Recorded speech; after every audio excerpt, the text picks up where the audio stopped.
Ida Tarbell published the final chapter of her investigation into Standard Oil in October 1904 at the age of 46. 5 years of work, 300 sworn testimonies, the most damaging investigation of a private corporation in American history. Every newspaper predicted John Davison Rockefeller was finished. Instead, the Supreme Court ruling that came down 7 years later, built almost entirely on the evidence she had gathered, made Rockefeller the first dollar billionaire in human history. He died at 97, in the largest private estate in America. The investigation meant to destroy him paid for all of it. This story begins in a small oil town in northwestern Pennsylvania called Titusville in the winter of 1872. Ida's father was Franklin Tarbell, a 32-year-old refinery owner who had built his way up from making barrels. He had 4 children.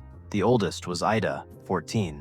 In February of that year, Franklin came home grim-faced. Word had leaked of a secret arrangement between Standard Oil, the Pennsylvania Railroad, the New York Central, and the Erie Railroad. The arrangement was called the South Improvement Company. Under its terms, the railroads would double their freight rates on every barrel of oil shipped in the region, but they would refund a portion of every shipment back to Standard Oil and pay Standard Oil a kickback on every barrel shipped by its competitors. The independent refiners learned what this meant within hours. They could not survive at double the freight rates. Their only options were to sell to Rockefeller or go bankrupt. In 6 weeks, Rockefeller bought 22 of his 26 Cleveland competitors. The historians later named that period the Cleveland Massacre. Franklin Tarbell was one of the few who refused to sell. His business partner shot himself within months. Franklin mortgaged his home to cover the partnership debts and never recovered financially. That 14-year-old girl would spend the next 30 years deciding what to do with what she had seen. None of the men she came to destroy understood, then or later, what kind of opponent she would become. And none of them understood, including Rockefeller himself, that the opponent who came closest to destroying him would also be the one who made him richer than any human being in history. By 1894, she had become a senior editor at McClure's magazine in New York. By 1901, she was 43 years old, the most respected woman journalist in America, with successful biographies of Napoleon and Lincoln behind her. In the autumn of that year, she traveled to Europe to convince the founder of McClure's, Samuel McClure, of the next assignment she wanted to take on. She wanted to investigate the company that had destroyed her father. McClure agreed within 20 minutes. Neither of them understood what they had just set in motion. Tarbell did not start with anger. She started with court records. For 2 years, before she published a single sentence, she sat in archives and read 300 sworn depositions, each running close to 1,000 pages, federal investigation reports, state commission findings from Ohio and Pennsylvania going back to the 1870s. She traveled across 4 states conducting interviews. She hired a research assistant, John Siddall, to locate and verify documents she had only heard rumors of. One of those documents was a small book, published in 1873 called The Rise and Fall of the South Improvement Company. Standard Oil had spent 30 years tracking down and destroying every copy it could find. Tarbell located the last surviving copy in the New York Public Library. It contained, in detail, the original rebate scheme her father had described at the dinner table when she was 14. But the archives alone could not give her what she needed most. To make the case current, she needed evidence that Standard Oil was still doing in 1902 what it had done in 1872. For that, she needed someone on the inside. Henry Rogers was a senior vice president of Standard Oil. Decades earlier, before joining Rockefeller, he had been an independent oil man in Pennsylvania and had known Franklin Tarbell personally. When Mark Twain, a mutual friend, suggested that Rogers meet with Ida Tarbell quietly, Rogers agreed. For nearly 2 years, Rogers met with her in secret at Standard Oil headquarters on 26 Broadway. He answered her questions. He let her see internal documents. He believed, foolishly, that he could shape the story. Therefore, the conversations continued, but the documents Tarbell was uncovering elsewhere told a different story than the one Rogers was trying to give her. And the most damaging document of all came not from Rogers, but from a young clerk in the Standard Oil mailroom. The clerk had been assigned to destroy a stack of internal memos before the end of the day. He recognized one name on the top page. It belonged to his Sunday school teacher, an independent oil refiner in New York. The clerk pulled the documents out of the burn pile and delivered them to his teacher. The teacher, in 1904, passed them on to Ida Tarbell. The papers proved that Standard Oil was still receiving secret intelligence from the railroads about every shipment its competitors made. It allowed Standard to undercut their prices in real time. The practice had been promised to be ended by federal agreement in 1887. It had not stopped. It was happening in 1904.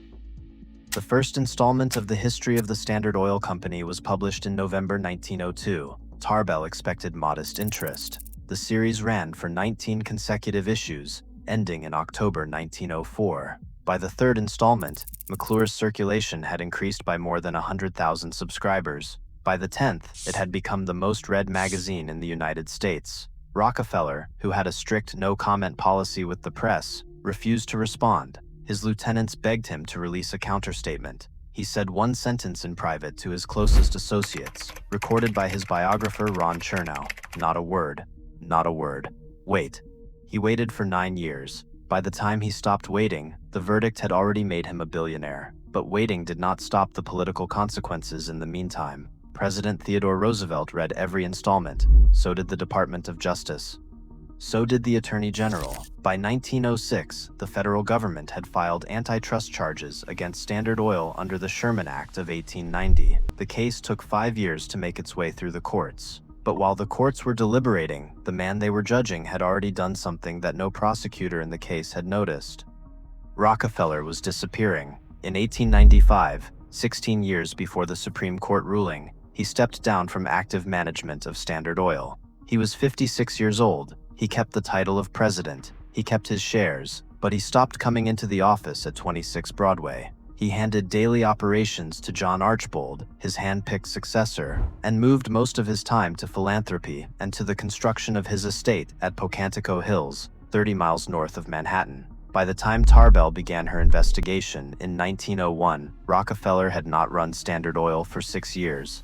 By the time the federal lawsuit was filed in 1906, he had been out of management for 11 years. By the time the Supreme Court delivered its verdict in May 1911, he had been gone from the executive offices for 16 years. This was not retreat, it was structure.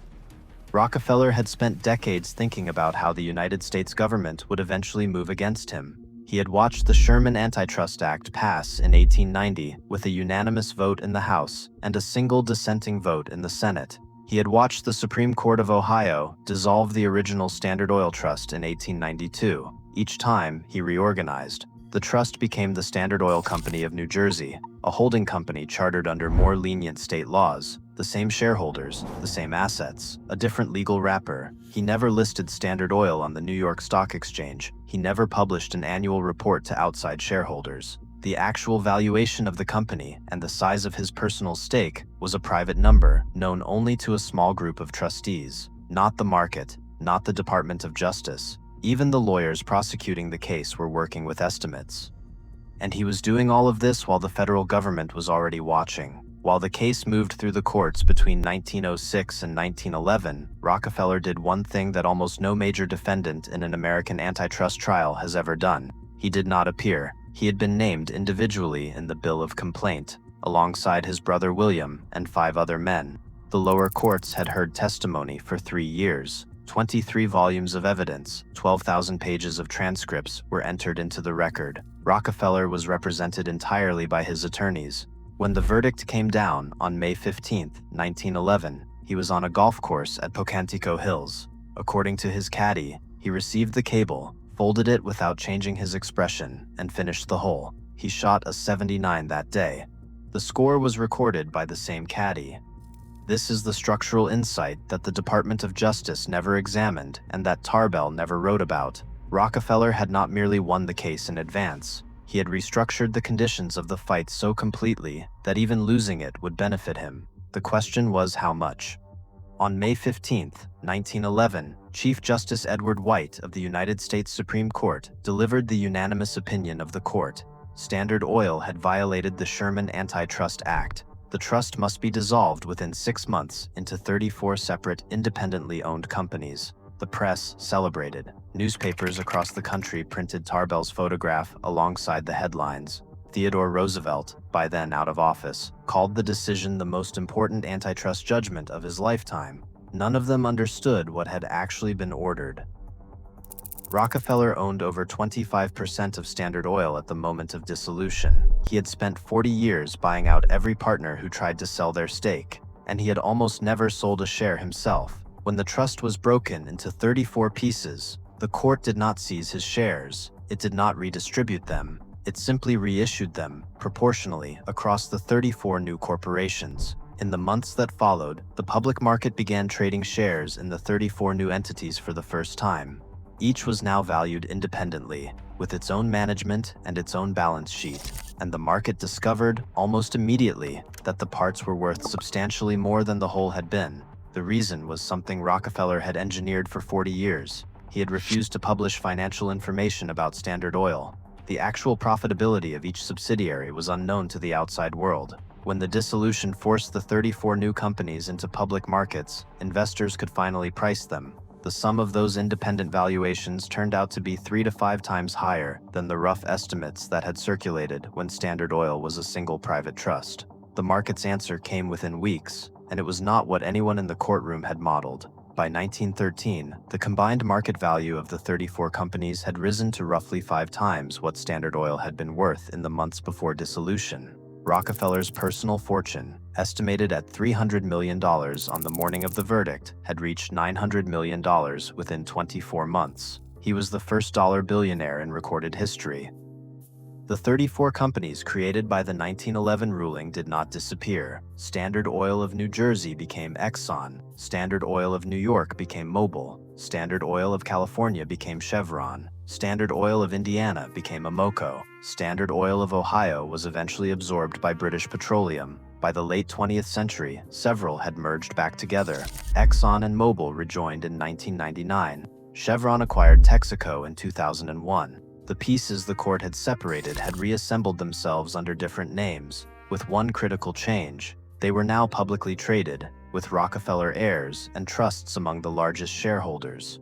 Ida Tarbell lived for another 33 years after the verdict. She wrote 8 more books. She continued to lecture. In 1939, 6 years before her death, a young historian asked her what she would change about the history of the Standard Oil Company if she could rewrite it. She answered, "Not one word, young man, not one word." She died of pneumonia in Connecticut in January 1944, at the age of 86. Rockefeller had died 7 years before her, in May 1937, at the age of 97. He had given away approximately $500 million to philanthropy by the time of his death. His descendants, by the early 21st century, were collectively worth in excess of $11 billion across multiple branches of the family. But the structure Rockefeller used in 1911 did not disappear with him. The next decision is the one that separated the families that preserved capital across the 20th century from the ones that did not.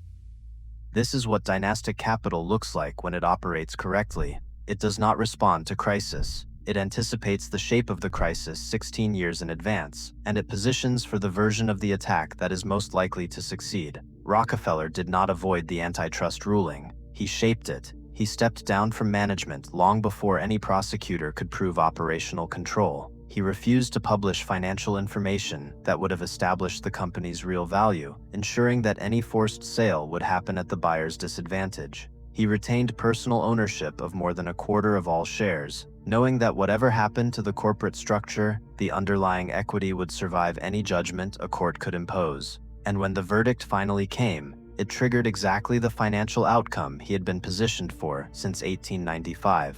The journalist who spent 20 years of her life trying to destroy him gave him the catalyst he needed. He sent her, of course, no thank you note. This pattern repeats across every major dynasty in the historical record.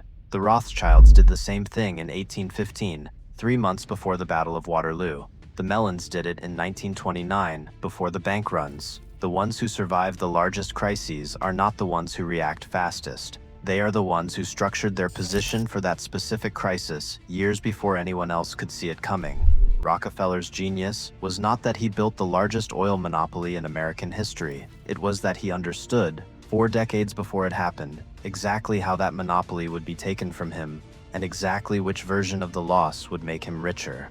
Now you know what actually happened on May 15, 1911. The man the government tried to break had stepped away from his company 16 years earlier. The journalist who built the case did not understand what concentrated ownership does when it is divided rather than confiscated. The verdict that was meant to end the largest fortune in America tripled it inside 2 years.